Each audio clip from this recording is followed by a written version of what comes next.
चले शुरू करते हैं। हम बात करेंगे बिहार से जुड़ी हुई कुछ चीज़ों की। बिहार स्पेशल, चूँकि सिलेबस में जैसा हम देख रहे हैं कि 2-3 यूनिट में लिखा है बिहार का स्पेशल रेफरेंस, तो इसलिए हम बात कर रहे हैं आज। हाँ, वास्तव में सच्चाई ये है कि ये बस एक फॉर्मेलिटी है। सिलेबस में लिखा है तो इसलिए बात करना कि ताकि आप लोगों को ये एक आत्मसंतुष्टि हो जाए कि हाँ, वो बिहार स्पेशल भी पढ़ाया गया है। अदरवाइज बहुत चीज़ें नई हैं जो हमें अलग से पढ़नी है, पहली बात। और दूसरी बात, एक आध चीज़ जो अलग से पढ़नी भी है उसमें हमारी भूमिका ना के बराबर है, क्योंकि वो फैक्चुअल चीज़ें हैं, उसमें भूमिका आपकी है। फिर भी लेकिन मैंने कहा कि भाई अक्सर ऐसा होता है कि नहीं, ये सिलेबस में था तो हमारा सिलेबस पूरा नहीं हुआ, या बिहार स्पेशल था तो वो नहीं बताया गया। तो वो सिलेबस पूरा हो जाए, भले वो एक फॉर्मेलिटी ही हो, आपको तसल्ली हो जाए कि हाँ हो गया, तो बस उसके लिए है ये। 3-4 यूनिट में हम देख रहे थे कि बिहार स्पेशल लिखा है, बिहार में राज्य प्रशासन। ऑलरेडी मैंने आपको बताया कि जो राज्य प्रशासन है वो संवैधानिक व्यवस्था है हमारे देश में। राज्यपाल, मुख्यमंत्री, मंत्री परिषद और संवैधानिक व्यवस्था है। तो कहीं संविधान में बिहार राज्य के लिए अलग व्यवस्था, यूपी के लिए अलग या एमपी के लिए अलग व्यवस्था नहीं की गई है। राज्यपाल या मुख्यमंत्री और मंत्री परिषद के लिए वो सबके लिए सेम है। तो अब वो झूठे लिख दिया है कि बिहार में राज्य प्रशासन, अदरवाइज अलग से कुछ है नहीं, बस सिवाय इसके कि भाई बिहार के मुख्यमंत्री नीतीश कुमार हैं, यूपी के कौन हैं और एमपी के कौन हैं और राजस्थान के कौन हैं। अदरवाइज सब कुछ सेम है। मतलब उस व्यक्ति का नाम और वो व्यक्ति भले बदल जाएगा जो उस पोस्ट को होल्ड कर रहा है, अदरवाइज तो सब कुछ वही है।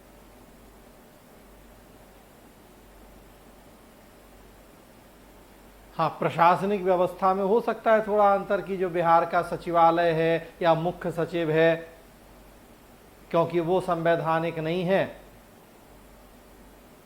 वो हमने देखा है कि सरकार की मर्जी से, सरकार के सहयोग के लिए बनी संस्था है, लेकिन उसमें भी कोई अंतर नहीं है।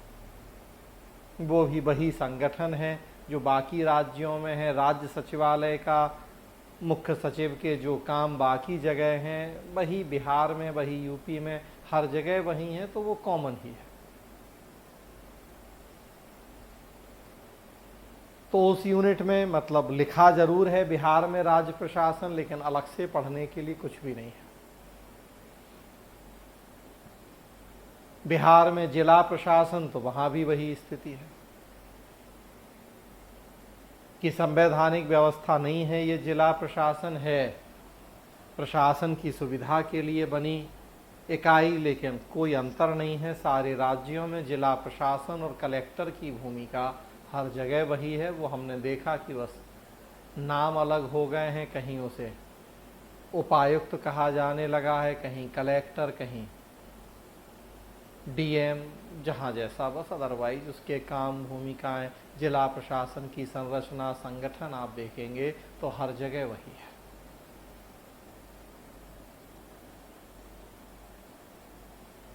अगला है स्थानीय प्रशासन। बिहार में स्थानीय प्रशासन एक ये लिखा है, ये अलग है। और इसलिए अलग है, वो भी चर्चा में सब कर चुका हूं आपसे, इसलिए अलग है कि स्थानीय प्रशासन राज्य सूची का विषय है। तो इसलिए राज्य सरकार को अपने कानून बनाने हैं। तो यहां अंतर की गुंजाइश है कि यूपी में क्या कानून बनाया, बिहार में या झारखंड में या राजस्थान या एमपी में।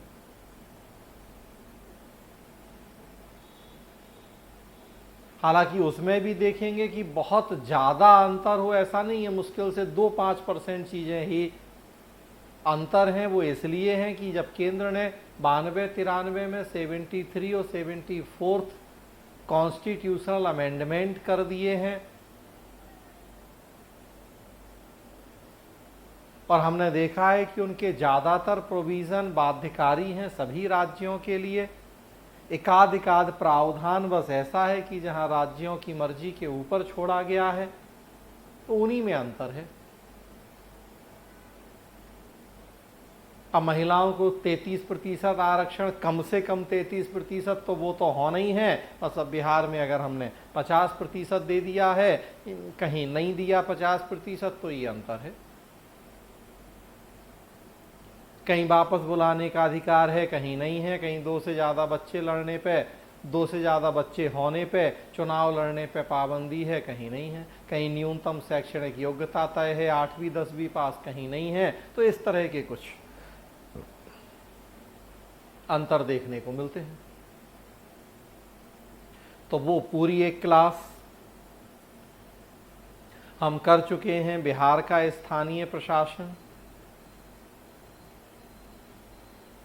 उसके बाद आप देखेंगे तो बिहार में कानून व्यवस्था और बिहार में कल्याण प्रशासन, ये 2 यूनिट और ऐसी हैं जिनमें लिखा है कि बिहार के विशेष संदर्भ, बिहार में कानून व्यवस्था और बिहार में कल्याण। बिहार में कानून व्यवस्था, इसमें भी कोई अंतर नहीं है। यद्यपि कानून व्यवस्था या लोक व्यवस्था और पुलिस राज्य सूची का विषय है, लेकिन इसमें हम देखते हैं कि हर राज्य में पुलिस का ढांचा लगभग एक जैसा है।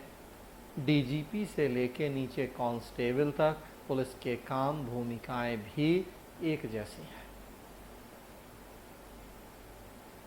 डीएम और एसपी के बीच के संबंध एक जैसे हैं।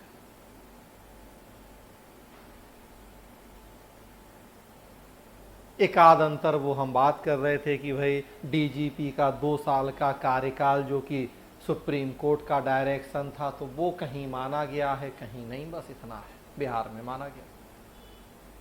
डीजीपी की नियुक्ति जो 3 सीनियर आईपीएस हैं, वो उनकी लिस्ट भेजी जाए यूपीएससी को, उसकी यूपीएससी की रिकमेंडेशन पर नियुक्ति, ये हर राज्य में ज़रूरी हो गया है, मैंडेटरी हो गया, एक तरह से करना ही है। नहीं करते हैं तो आजकल देखिए आपकी मामला कोर्ट में आता है और कोर्ट खारिज कर देता है डीजीपी की नियुक्ति।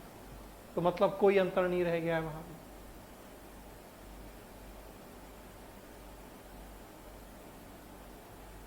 ले दे के बचा बिहार में कल्याण प्रशासन।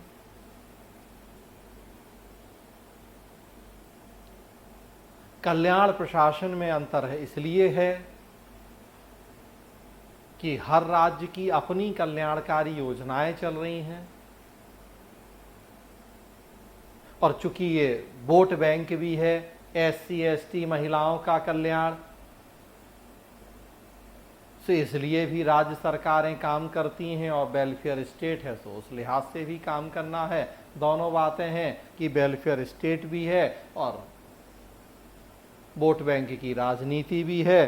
तो वो जो कल्याणकारी योजनाएं हैं, बस मेनली उनमें कुछ अंतर है कि बिहार सरकार कौन कौन सी कल्याणकारी योजनाएं अलग से चला रही है एससी एसटी के लिए, महिलाओं के लिए। यूपी सरकार कौन सी चला रही है, या उसी तरह से बाकी राज्य सरकारें जो केंद्र सरकार की योजनाएं हैं वो अगेन कॉमन है पूरे देश के लिए, हर राज्य में चल रही हैं। अब कोई राज्य नहीं चला रहा तो अलग बात है, अदरवाइज वो तो हर जगह चल रही है। वो हमने बात की आपसे पिछली क्लास में, केंद्र की जो योजना, और जो राज्य सरकार की हैं वो बस हर राज्य में अलग अलग हैं। लेकिन फिर आप देख रहे हैं कि राज्य सरकार की जो कल्याणकारी योजनाएं हैं वो आपको अपने से पढ़ के बस रटना है। हमारी भूमिका कुछ नहीं है कि अब 10वीं पास हो जाएं लड़कियां तो कितना पैसा मिलेगा, कि 12वीं पास हो जाएं साइकिल मिलेगी या जो भी। तो अब ये फैक्ट है, बस इसको जान लेना है। इसमें हम क्या समझाएंगे आपको और क्या पढ़ाएंगे इसमें हम आपको।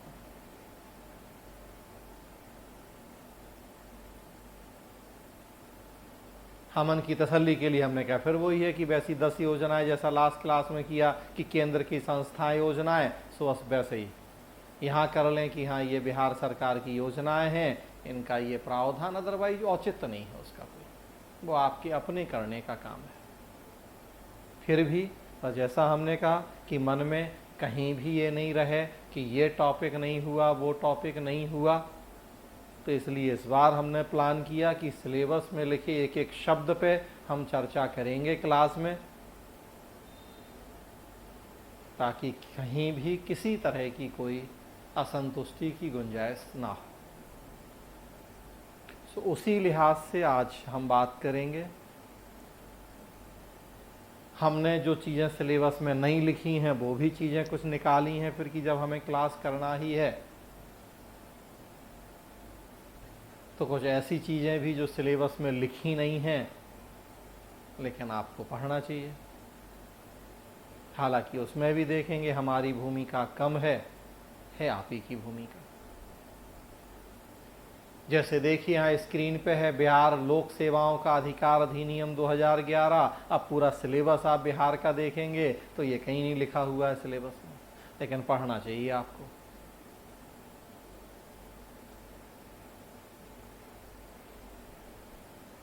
है अगेन वही फैक्चुअल कि अब उस एक्ट के क्या प्रोविजन है, वो प्रोविजन यहां है, सो बस वो प्रोविजन आपको फिर रटने पढ़ने हैं, जानना चाहिए। लिखा सिलेबस में नहीं है लेकिन प्रश्न पूछा जा सकता है। कॉन्सेप्ट क्या है ये ऑलरेडी हम बात कर चुके हैं आपसे, बस अब ये बिहार के उस लोक सेवा कानून के प्रोविजन क्या है वो यहां है। अकाउंटेबिलिटी एंड कंट्रोल, उत्तरदायित्व नियंत्रण वाली यूनिट जब हमने पढ़ी तो उसमें हमने कॉन्सेप्ट एक पढ़ा है सिटीजन चार्टर या नागरिक अधिकार पत्र। सिलेबस में बिहार में लिखा नहीं है तो इसलिए डिटेल फिर यहां चर्चा नहीं की। यूपीएससी में सिलेबस में है तो वहां डिटेल चर्चा की।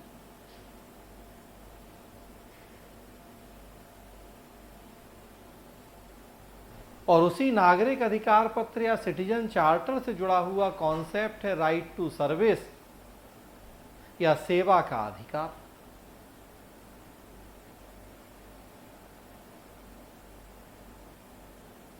तो थोड़ा सा बस 2 मिनट सिटीजन चार्टर जाने और फिर राइट टू सर्विस जाने, कॉन्सेप्ट क्या है वो जाने, और बाकी तो फिर अब उस कानून के प्रोविजन क्या है तो वो तो फिर फैक्ट है, तो आप रट लें उसको, याद कर लें कुछ बातें। सिटीजन चार्टर या नागरिक अधिकार पत्र बेसिकली ब्रिटिश कॉन्सेप्ट है। 1991 1991 में जब ब्रिटिश प्राइम मिनिस्टर थे जॉन मेजर, तब उनके समय कॉन्सेप्ट आया था सिटीजन चार्टर या नागरिक अधिकार पत्र का। जो नागरिक अधिकार पत्र है ये सरकार के किसी विभाग और आम जनता के बीच में किया गया एक लिखित समझौता होता है। 1-2 पेज का एक छोटा सा दस्तावेज होता है, उसमें ये बताया जाता है कि संबंधित विभाग के जनता के प्रति क्या क्या कर्तव्य हैं, वो उन कर्तव्यों को कितने समय, कितनी लागत, कितनी गुणवत्ता के साथ पूरा करेगा। और साथ में उस सिटीजन चार्टर, उस दस्तावेज में ये भी लिखा होता है कि जनता के उस विभाग के प्रति क्या अधिकार है।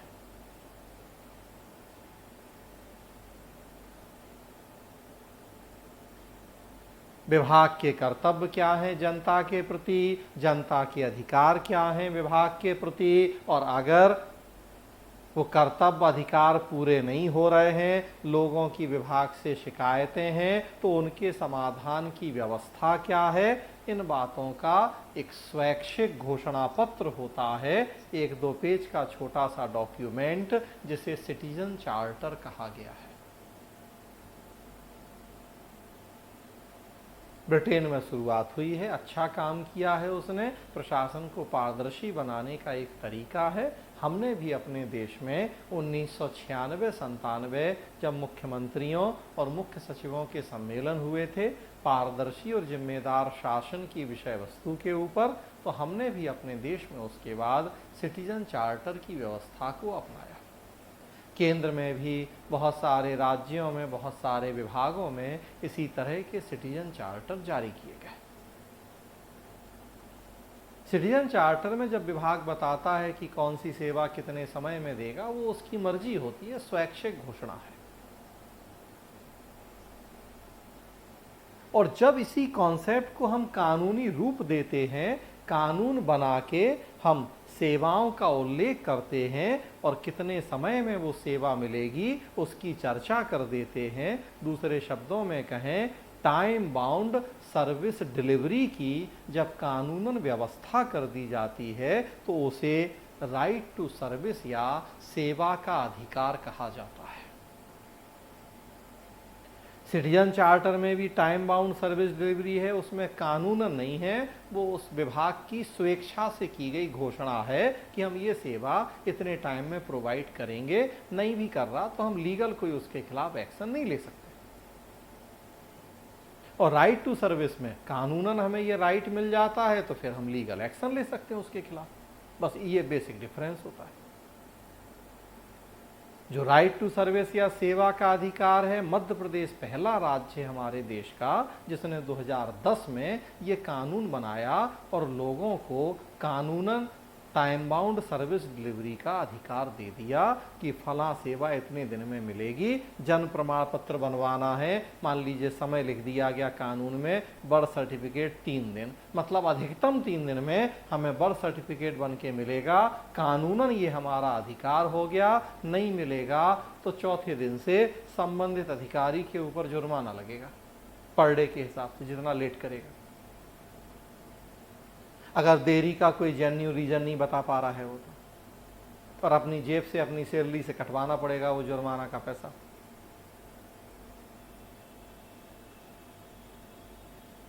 तब टाइम बाउंड सर्विस डिलीवरी हो गई कानूनन। तो ऐसी जो जनता से जुड़ी सेवाएं हैं उनके लिए व्यवस्था कर दी गई सेवा के अधिकार में। जन्म प्रमाण पत्र, मृत्यु प्रमाण पत्र, ड्राइविंग लाइसेंस, राशन कार्ड, जो भी इस तरह की जनता से जुड़ी सेवाएं, तो मध्य प्रदेश में आया सबसे पहले ये कानून। देखा देखी और राज्यों में भी, अब तो लगभग राज्यों में हो गया है। उसी क्रम में आप देखेंगे कि सन 2011 में बिहार में भी ये कानून बना, बिहार लोक सेवाओं का अधिकार अधिनियम 2011।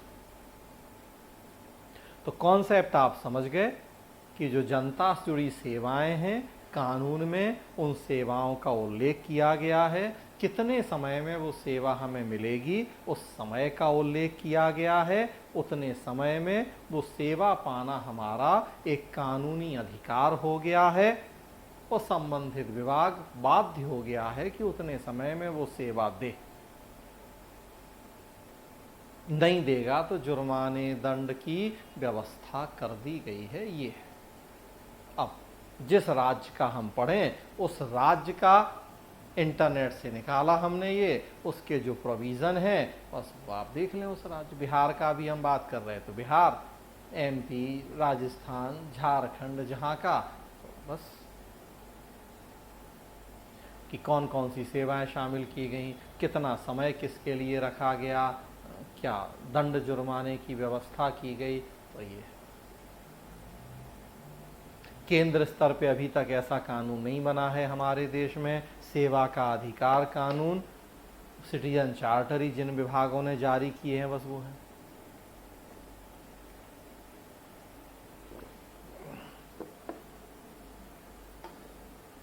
लेकिन राज्य में ऐसे कानून बने हैं।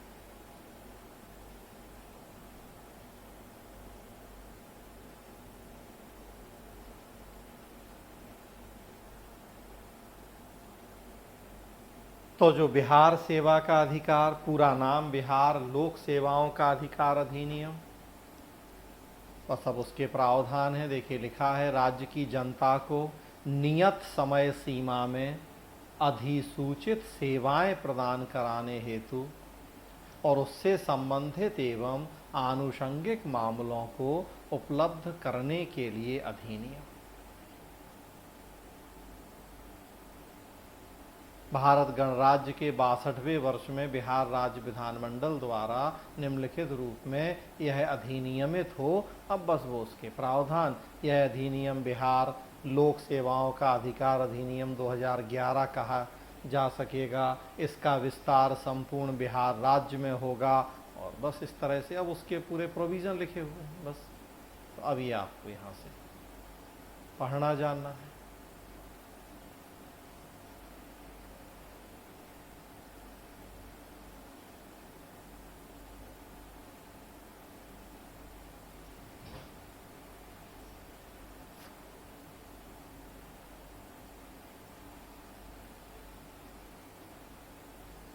इसकी कॉपी भेज दी जाएगी आप लोगों को। ये इंटरनेट से आप अपने से भी निकाल सकते हैं और नहीं तो इसकी कॉपी आपको भेज दी जाएगी। तो ये है लोक सेवा अधिकार। बस अब उसके प्रोविज़न वो आप जानें।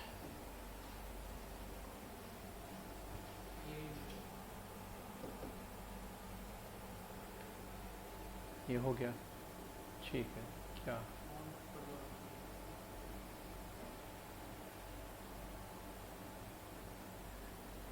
ये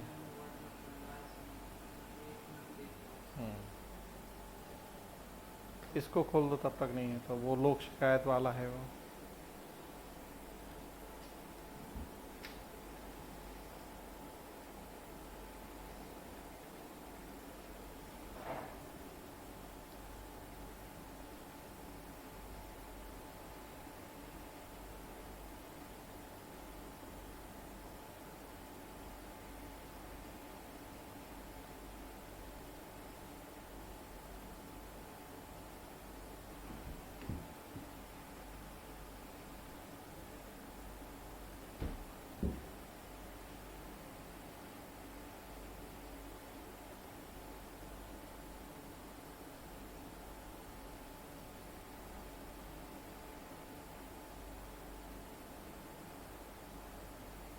क्यों फॉन्ट मिस दिखा रहे हैं?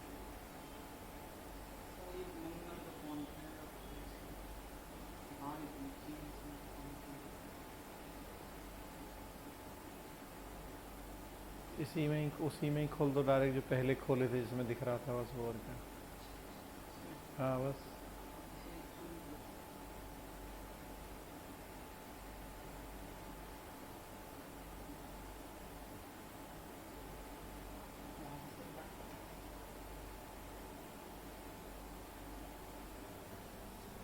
हो रहा है, हो जाएगा बड़ा बस। ठीक है, अगला भी ऐसी खोल, उसकी फाइल भी ऐसी खोल लेना। ठीक है, ये कर लें फिर वो करना। चलिए एक ये देखिए,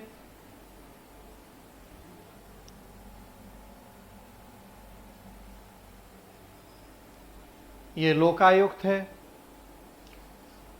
इसकी भी हमने बात की है। लोकपाल लोकायुक्त उत्तरदायित्व नियंत्रण में ही हमने पढ़ा।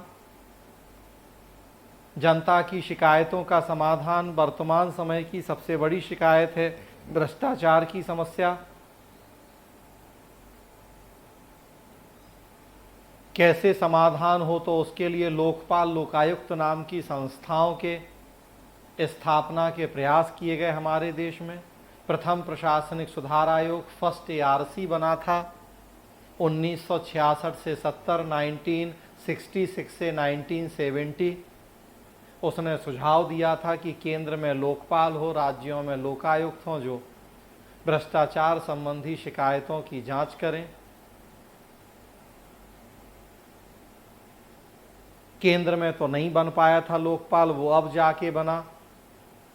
2013 में कानून बना और 1 जनवरी 2014 से लागू हुआ, लेकिन ज़्यादातर राज्यों ने फर्स्ट ARC की रिकमेंडेशन आने के बाद ही लोकायुक्तों की स्थापना कर ली थी। मूल उद्देश्य है कि सरकार के प्रति जनता की अगर भ्रष्टाचार संबंधी शिकायतें हैं तो वो यहाँ आएंगी लोकायुक्त में, ये उनकी सुनवाई करेगा, जांच करेगा।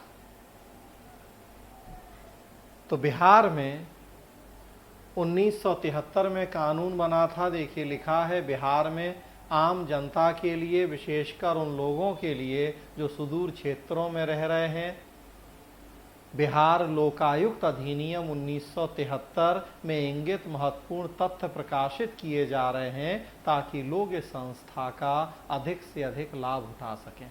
तो एक तरह से जन जागरूकता के उद्देश्य से ये कुछ पॉइंट में गवर्नमेंट की तरफ से एक तैयार किया गया लोकायुक्त क्या होता है, कानून क्या, ताकि दूर दराज के ग्रामीण गरीब लोग भी जान सकें कि यहाँ इस तरह की संस्था है और कैसे वहाँ शिकायत करनी है। तो अब उसके प्रावधान है, कॉन्सेप्ट फिर आप जान रहे हैं लोकपाल लोकायुक्त का, कि जनता की शिकायतों के समाधान की संस्था है और स्पेशली भ्रष्टाचार संबंधी शिकायतों के समाधान से जुड़ी संस्था है।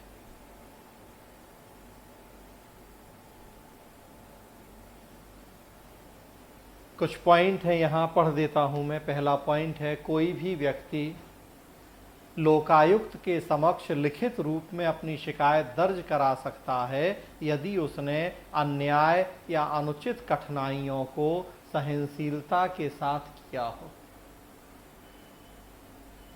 लेकिन यह केवल तभी विचारणीय होगा जब शिकायत उस तारीख से 12 महीने के भीतर दर्ज की जाती है जिस दिन शिकायतकर्ता के खिलाफ शिकायत की जाती है। मतलब 1 साल से ज़्यादा पुराने मामले नहीं सुनता ये।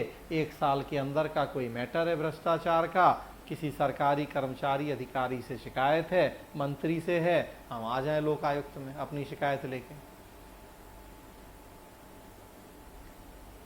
अपवाद के लिए लोकायुक्त एक ऐसी शिकायत याचिका दायर कर सकता है जिसमें शिकायतकर्ता उसे संतुष्ट करता है कि उसके पास निर्दिष्ट अवधि के भीतर शिकायत दर्ज न करने के लिए पर्याप्त कारण है।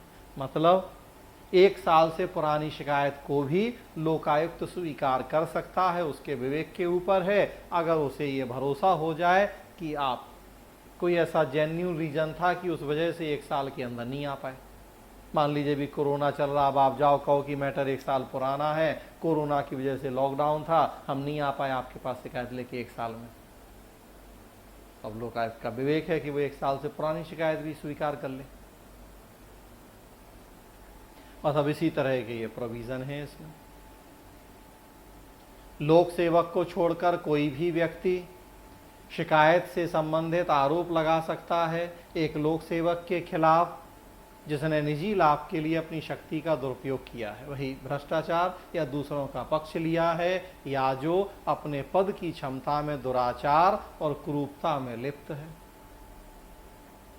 इस तरह की शिकायत लिखित में हलफनामे के साथ लिखी जा सकती है, लेकिन आरोप से संबंधित कोई भी शिकायत याचिका पर विचार नहीं किया जा सकता अगर उस तारीख से 5 साल बाद किया जाता है जिस पर कार्रवाई की गई है। ऑलरेडी कोई शिकायत है, कार्रवाई हो चुकी है, 5 साल हो गए हैं, तो फिर नहीं। मतलब वो बस अब उसकी जैसा हमने कहा प्रोविज़न जो है, तो बस वो आप देखिए उसमें।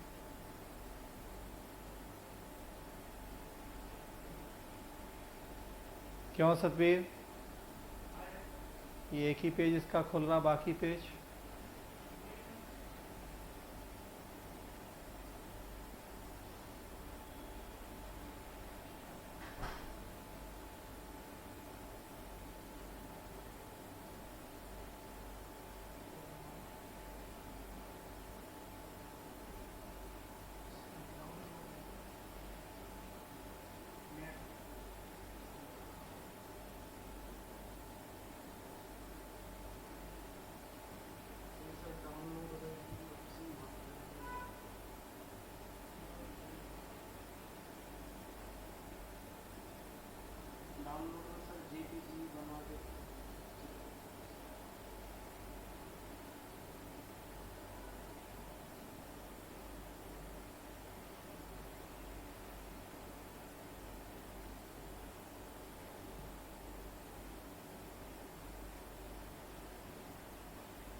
चलिए, तो उसी में आगे तो इसी तरह से बस अब ये प्रोविज़न है, लोकायुक्त संस्था में एक साधारण याचिका पर भी कार्यवाही शुरू की जाती है, कोई स्टाम्प शुल्क जमा नहीं करना है। इस तरह बिना किसी खर्च के किसी भी शिकायत का निवारण संभव है।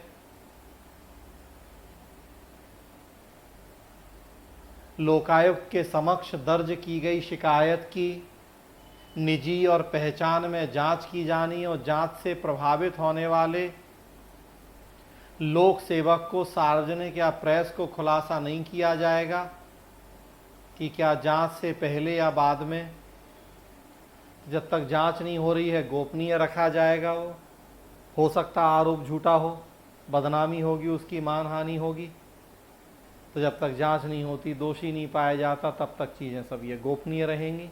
तो इसी तरह के बस अब ये प्रोविज़न आप देखेंगे तो ये लोकायुक्त है।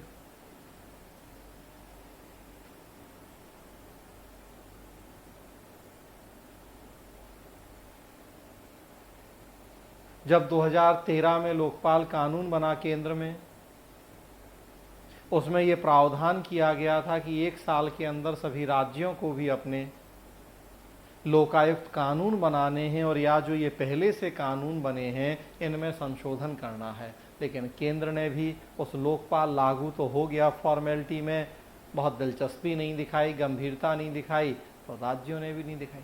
वही जो पुराने जिस राज्य के जो कानून बने हैं वो सब 70, 71, 73 में बने थे कानून, फर्स्ट ARC की सिफारिशों के बाद वही चले आ रहे हैं।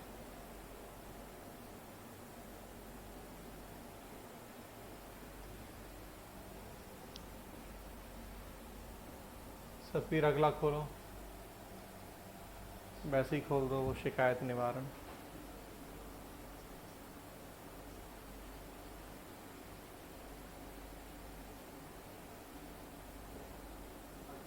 अधिनियम के बारे में ये होगा।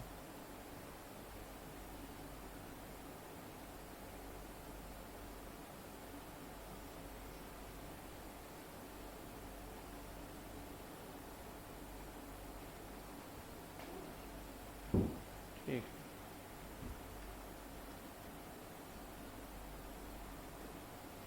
चलिए एक ये देखिए अगला, ये एक बड़ा महत्वपूर्ण काम हुआ है बिहार में। अब देखिए ये मैं ऐसी चीज़ें बता रहा हूँ आपको जो सिलेबस में लिखी नहीं है और ये जानना चाहिए। हाँ, लेकिन अगेन आप देख रहे हैं कि कॉन्सेप्ट ऑलरेडी हम समझ चुके हैं ये सारे, अब ये बस फैक्ट है और ये सिलेबस में लिखे नहीं है, लेकिन जो लिखे हैं उनमें पढ़ने के लिए कुछ नहीं है, या फैक्ट है।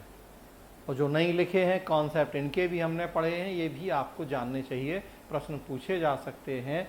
तो अगला देखिए, 2016 में बिहार में और एक बड़ा इनोवेटिव काम हुआ, ये बिहार में ही हुआ, पहला राज्य है बिहार।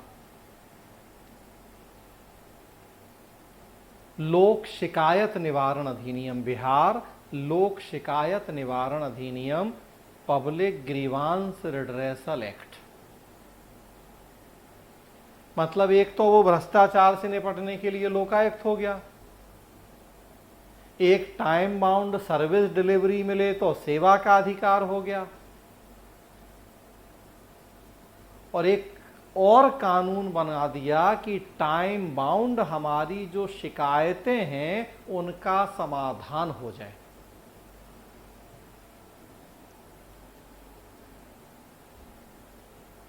हालांकि राजस्थान में भी काम हुआ, राजस्थान में उसका नाम है राइट टू हियरिंग या सुनवाई का अधिकार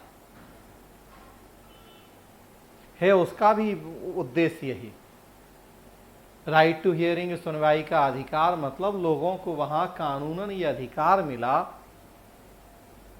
कि संबंधित सरकारी अधिकारी समय पर उनकी शिकायत की सुनवाई करें, और सुनवाई करें तो पर्पज यही है कि उसका समय पर समाधान हो। हाँ, तो बस राजस्थान में उसका नाम राइट टू हियरिंग है, सुनवाई का अधिकार, और यहां नाम रखा गया है राइट टू ग्रीवांस रिड्रेसल या शिकायत निवारण का अधिकार, टाइम बाउंड शिकायत समाधान की व्यवस्था। तो देखिए, सर्वसाधारण की शिकायतों का एक निश्चित समय सीमा में समाधान कराने के उद्देश्य से 5 जून 2016 से पूरे राज्य में बिहार लोक शिकायत निवारण अधिनियम लागू किया गया है। 5 जून 2016 से लागू है बिहार लोक शिकायत निवारण अधिनियम।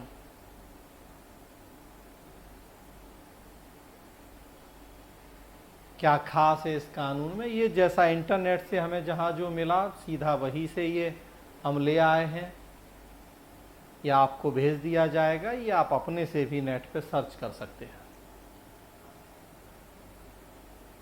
क्या खास है इस कानून में? इस कानून से सभी आवेदकों को 60 कार्य दिवसों में 60 वर्किंग डेज उनकी शिकायतों की सुनवाई, उनके निवारण का अवसर तथा उस पर निर्णय की सूचना प्राप्त होने का कानूनी अधिकार प्राप्त हो गया है। 60 कार्य दिवस में शिकायत सुनी जाए, निवारण का अवसर हो और जो निर्णय हुआ है शिकायत पे उसकी सूचना प्राप्त हो जाए। ये लीगल राइट, कानूनी अधिकार है। राज्य के विधानमंडल ने कानून बना दिया है। शिकायत का तुरंत निबंधन संख्या पावती प्रदान करते हुए सुनवाई की तिथि बताई जाती है, डेट बताई जाएगी कब सुनी जाएगी आपकी शिकायत, तथा शिकायतकर्ता एवं शिकायत के विषय से संबंधित सरकारी कर्मी के आमने सामने सुनवाई कर शिकायत का समाधान किया जाता है। डेट दे दी जाएगी आपको जिस दिन शिकायत सुनी जानी है, संबंधित अधिकारी होगा, आप मिलिए, शिकायत रखिए, उसका समाधान होगा। निर्णय की प्रति भी आपको उपलब्ध करवा दी जाएगी ताकि निर्णय से व्यथित होने की स्थिति में अपील की जा सके।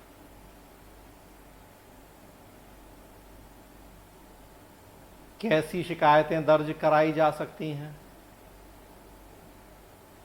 राज्य सरकार द्वारा राज्य में चलाई जा रही किसी योजना, कार्यक्रम एवं सेवा के संबंध में कोई लाभ प्राप्त करने के लिए,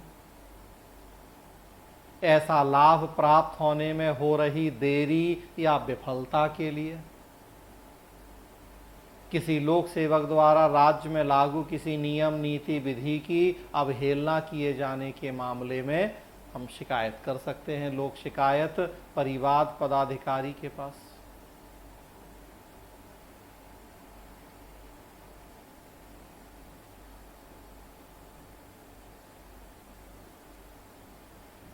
सुविधा के लिए परिवाद दायर किए जाने वाले विषयों की सूची लोक शिकायत प्राप्ति केंद्रों वेबसाइट पे उपलब्ध है। अब किन किन विषयों में हम शिकायत कर सकते हैं, किसके पास शिकायत कर सकते हैं, वेबसाइट पे है। परिवाद कौन दायर कर सकता है? कोई भी नागरिक या नागरिकों के समूह द्वारा शिकायत दर्ज कराई जा सकती है। परिवाद निःशुल्क दायर किए जाते हैं। कैसे दायर किए जाते हैं? तो वो लिखा हुआ है, अनुमंडल, जिला एवं राज्य मुख्यालय में अवस्थित लोक शिकायत प्राप्ति काउंटर पर जाकर अथवा ऑनलाइन वेब पोर्टल द्वारा। क्या है वेब पोर्टल? लोक शिकायत .bihar.gov.in। कॉल सेंटर भी बना है, उसका टोल फ्री नंबर 1800-3456284। ईमेल, डाक, इन सब तरीकों से शिकायत संभव है। शिकायतें दर्ज कराने में सहायता, अन्य जानकारियां देने के लिए सूचना सह सुविधा केंद्र भी बने हुए हैं। तो ये एक लोक शिकायत निवारण कानून भी बना है बिहार में, एक ये आपको जानना चाहिए।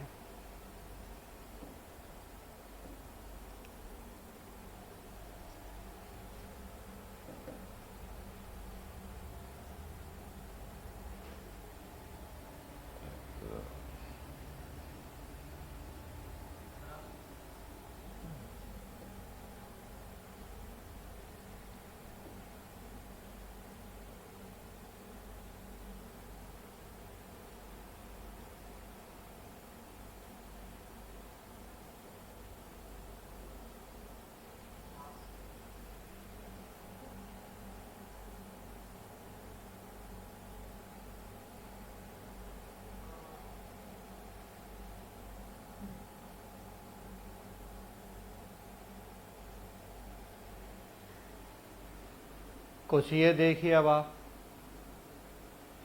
ये सब मैं आपको बता दूं, अलग अलग जगह से कलेक्शन किया है मैंने, जो जहाँ चीज़ें मिली ऑनलाइन या किसी मैगज़ीन में, किसी किताब में, वहाँ से बस ये कलेक्शन करके एक जगह इनको कंपाइल कर दिया गया है। जिनको बिहार का एग्ज़ाम देना है उनको ये सॉफ्ट कॉपी भेज दी जाएगी, कंपाइलेशन ऑन डिमांड भेज दी जाएगी। तो वो चाहें तो प्रिंट निकाल सकते हैं इनका। ये प्रतियोगिता दर्पण में हमें एक मिला, बिहार सरकार की नवीनतम योजनाएं, तो ये वहाँ से किया गया है।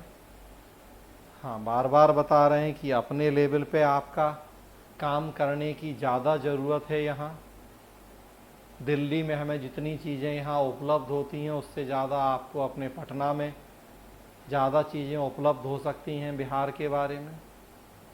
फिर भी हमने पूरी कोशिश करी कि जितना संभव हमें हार्ड कॉपी या इंटरनेट वेबसाइट्स के माध्यम से मिल सके तो वो बस यहाँ हमने कहा ये कलेक्शन है।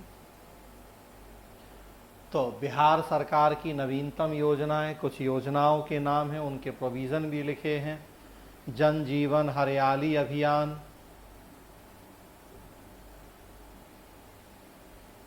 मुख्यमंत्री वृद्धजन पेंशन योजना, ओवरऑल हैं इसमें बिहार सरकार की, जैसा लिखा है, कुछ नवीनतम योजनाएं। पत्रकार सम्मान पेंशन योजना,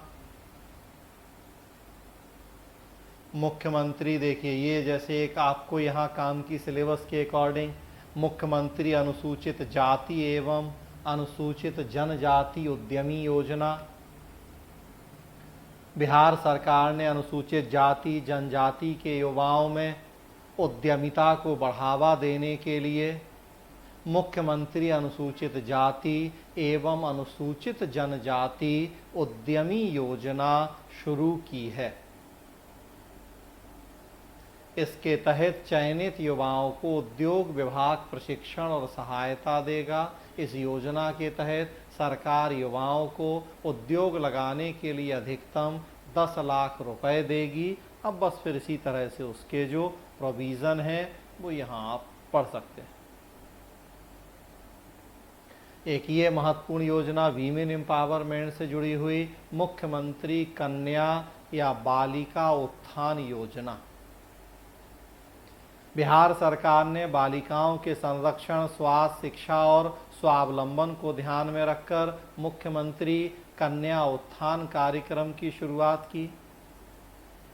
इस योजना का उद्देश्य कन्या भ्रूण हत्या को रोकना, कन्याओं के जन्म निबंधन और संपूर्ण टीकाकरण को प्रोत्साहन करना, लिंग अनुपात में वृद्धि लाना, बालिका शिशु मृत्यु दर को कम करना, बालिका शिक्षा को बढ़ावा देना, बाल विवाह पर अंकुश लगाना, कुल प्रजनन दर में कमी लाना, ये सब उद्देश्य हैं उस योजना के।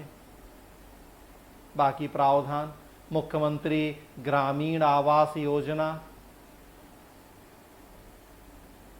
मुख्यमंत्री वास स्थल क्रय सहायता योजना, मुख्यमंत्री ग्राम परिवहन योजना, राज्य फसल सहायता योजना, मुख्यमंत्री हरित कृषि संयंत्र योजना,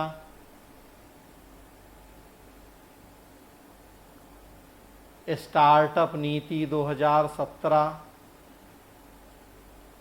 मुख्यमंत्री अत्यंत पिछड़ा वर्ग छात्रवृत्ति योजना। इस तरह से आप देखेंगे जो ये योजनाएं जितनी मिली यहाँ, कुशल युवा कार्यक्रम, मुख्यमंत्री प्रोत्साहन सह मेधावृत्ति योजना, स्टूडेंट क्रेडिट कार्ड योजना, मुख्यमंत्री निश्चय स्वयं सहायता भत्ता योजना, श्रम शक्ति योजना, राज्य सामाजिक सुरक्षा पेंशन योजना। तो ये इस तरह से यहाँ योजनाओं की लिस्ट है।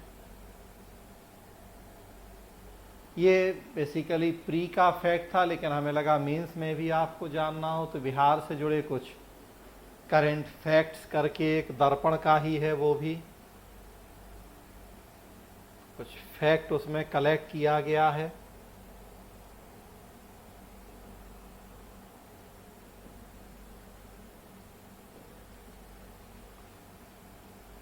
ये देखेंगे, ये भी अलग अलग जगहों से किताब में हमें जहां जो मैटर मिला वहां से ये कलेक्शन किया गया। ओवरऑल बिहार की, जैसा देखिए हेडिंग है, बिहार की राज व्यवस्था, बिहार की शासन व्यवस्था। तो ओवरऑल बिहार से जुड़ी बातें। बिहार भारतीय संघ का एक राज्य है। राज्य के प्रशासन को सुचारू रूप से चलाने के लिए संघ सरकार के ही समान बिहार में भी प्रतिनिधि मूलक संसदीय प्रणाली को अपनाया गया है। वो जनरल चीज़ें सब सारे राज्यों में वही है, बिहार में भी। बिहार का विधानमंडल 2 सदनीय है, विधानसभा है, विधान परिषद है।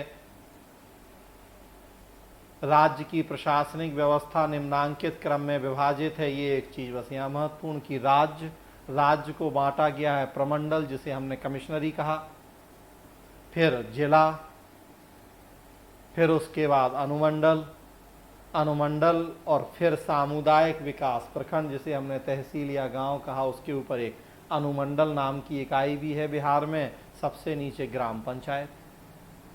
ये बिहार राज्य में जो प्रशासनिक व्यवस्था जितने स्तरों पर बांटी गई है।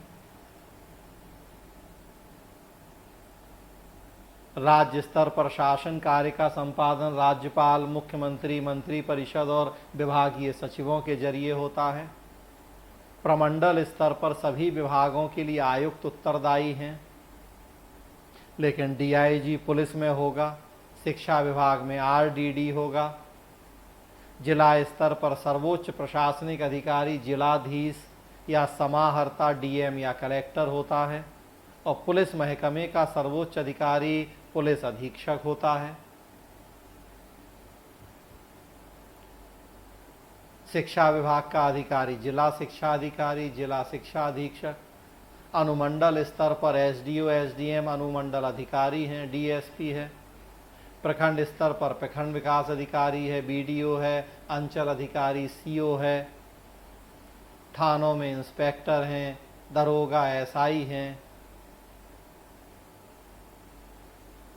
भारतीय संविधान में एक रूप राज्य व्यवस्था का, देखिए महत्वपूर्ण बात जो मैंने बताई कि भारतीय संविधान में एक रूप राज्य व्यवस्था का प्रावधान किया गया है। संविधान में राज्यों की शासन व्यवस्था संबंधी उपबंध भी लगभग संघ सरकार के ही समान किए गए हैं और हर जगह एक जैसे। अब ये थोड़ा सा बिहार की विधानसभा के बारे में है। विधायिका, विधान परिषद, ये कार्यपालिका के बारे में, सचिवालय के बारे में, चीज़ें सब वही हैं जो ऑलरेडी इन जनरल हमने पढ़ी हैं। ये मंत्री परिषद, मुख्यमंत्री, न्यायपालिका,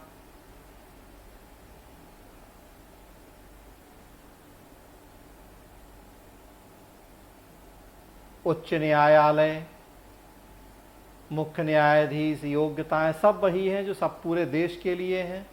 न्यायाधीशों का कार्यकाल, कार्यवाहक मुख्य न्यायाधीश, वेतन भत्ते, ट्रांसफर, उच्च न्यायालय के अधिकार शक्तियां, अधीनस्थ न्यायालय, पटना उच्च न्यायालय,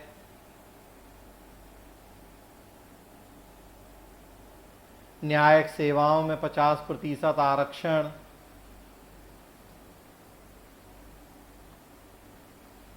राज्य सरकार बनाम दयानंद सिंह मामले में सुनवाई के बाद सुप्रीम कोर्ट द्वारा 29 सितंबर 2016 को पारित आदेश के आधार पर पटना हाई कोर्ट और बिहार लोक सेवा आयोग के परामर्श के बाद बिहार सरकार ने बिहार उच्च न्यायिक सेवा संशोधन नियमावली 2016 में निहित आरक्षण 50% और अन्य प्रावधानों को लागू करने का फैसला किया। महाधिवक्ता एडवोकेट जनरल, बिहार में स्थानीय प्रशासन, ये पूरी एक क्लास हम इस पे आपके साथ कर चुके हैं, जिसमें जो बिहार का स्थानीय प्रशासन है वो हमने समझा भी था और उसका नोट्स भी अलग से फिर मैंने बनवाया था वहाँ। तो ये पूरा बिहार का स्थानीय प्रशासन है, उससे जुड़े प्रोविज़न हैं।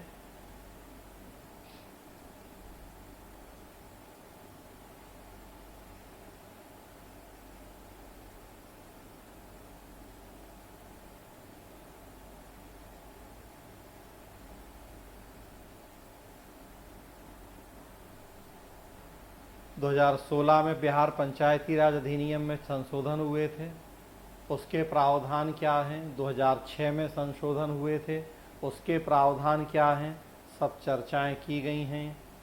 फिर देखिए बिहार का प्रांतीय प्रशासन।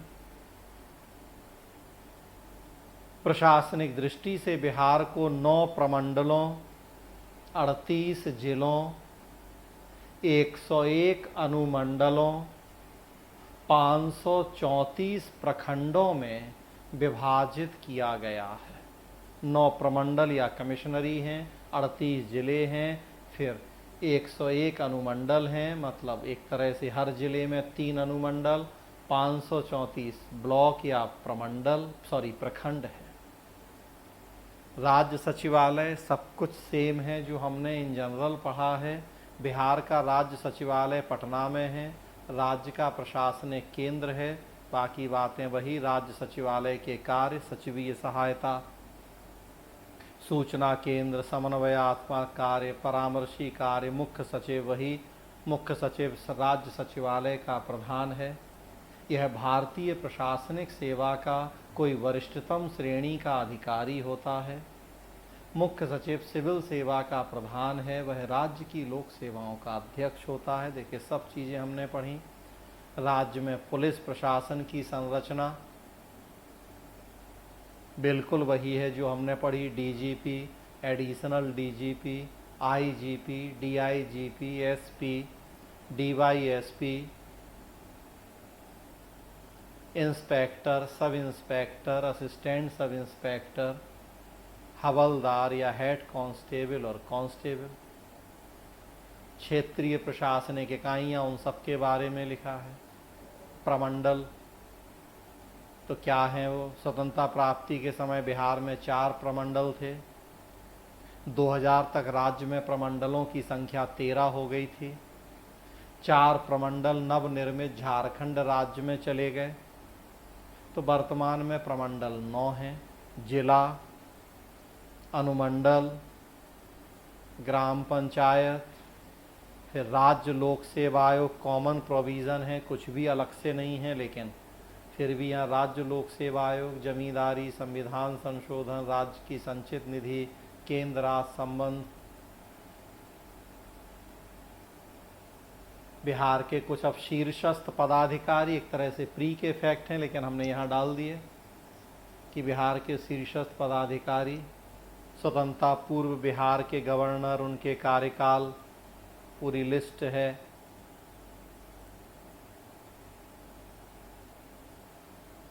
उड़ीसा राज्य के गठन के बाद बिहार के राज्यपाल।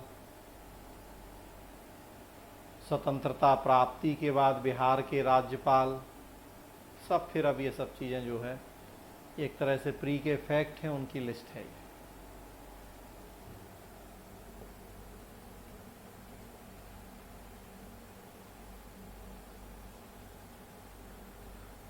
ये क्वेश्चन आंसर फॉर्म में 1-2 चीज़ें हैं, डिस्कस हो चुकी हैं। बिहार का एक प्रश्न पूछा गया कि बिहार में जिला स्तर पर पुलिस संगठन का वर्णन कीजिए और पुलिस सुपरिटेंडेंट व कलेक्टर के मध्य तनाव के कारणों का परीक्षण कीजिए। तो देखिए जो सब हमने पढ़ा वो एक क्वेश्चन फॉर्म, उसका आंसर एक तरह से तो उसमें भी 1-2 ये कर दी हमने। चीज़ें सब वही हैं यहाँ। तनाव के कारण,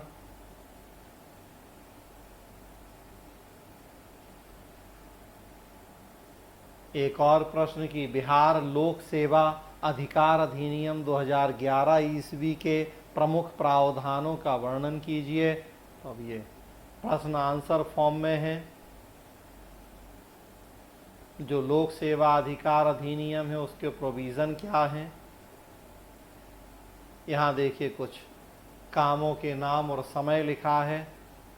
अंक पत्र, मार्कशीट 5 दिन, वैट का मामला 5 दिन, निबंधन, पजेशन सर्टिफिकेट। तो अब जो जो सर्विस इस तरह की हैं वो देखिए यहाँ कुछ लिखा हुआ है,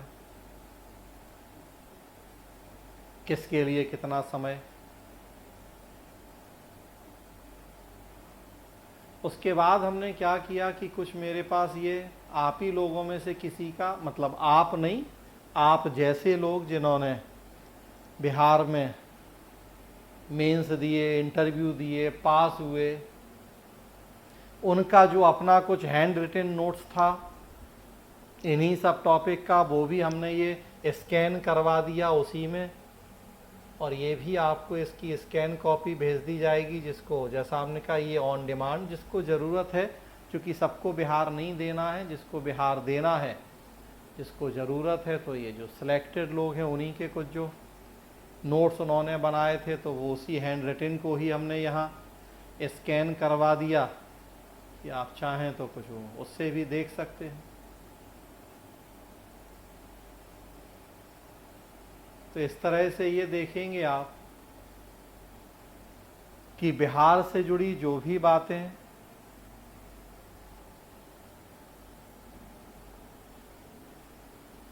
कॉन्सेप्ट सारे हम जानते हैं, बस जो कुछ फैक्ट हैं बिहार से जुड़े वो आपको अपने से करने हैं। हमारा यहाँ यही रोल था कि ये चीज़ें जितनी हमें मिल पाई वो हमने एक जगह कंपाइल करने की कोशिश की, और ये कंटिन्यूअस प्रोसेस है, और भी हम इस पर रिसर्च करते रहते हैं कि जहाँ से जो मिले वो नोट्स में ऐड होता रहे। तो ये एक हमेशा चलने वाली प्रक्रिया है। फ़िलहाल जो ये चीज़ें हैं सारी स्कैन इसीलिए करवाई गई हैं, कुछ टाइप हो गई, कुछ इसी तरह से स्कैन करवा दी गई, और ये आपको सॉफ्ट कॉपी उपलब्ध रहेगी आपके पास। आप चाहें तो अपने प्रिंट भी निकालें और पढ़ें वहाँ से। तो आज की क्लास में मेरी तरफ से इतना ही। किसी को कुछ पूछना बताना है तो पूछ सकते हैं, बता सकते हैं। बिहार का 100% सिलेबस हमने कंप्लीट कर लिया है आज, वर्ड टू वर्ड जो सिलेबस में लिखा हुआ है सो वो। तो आज की क्लास यहीं तक। कुछ पूछना बताना चाहते हैं तो पूछ सकते हैं, अदरवाइज आज की क्लास रोकेंगे यहीं। कल बात करेंगे सो कुछ और जो इशू हैं, जो मुद्दे हैं उनको देखेंगे।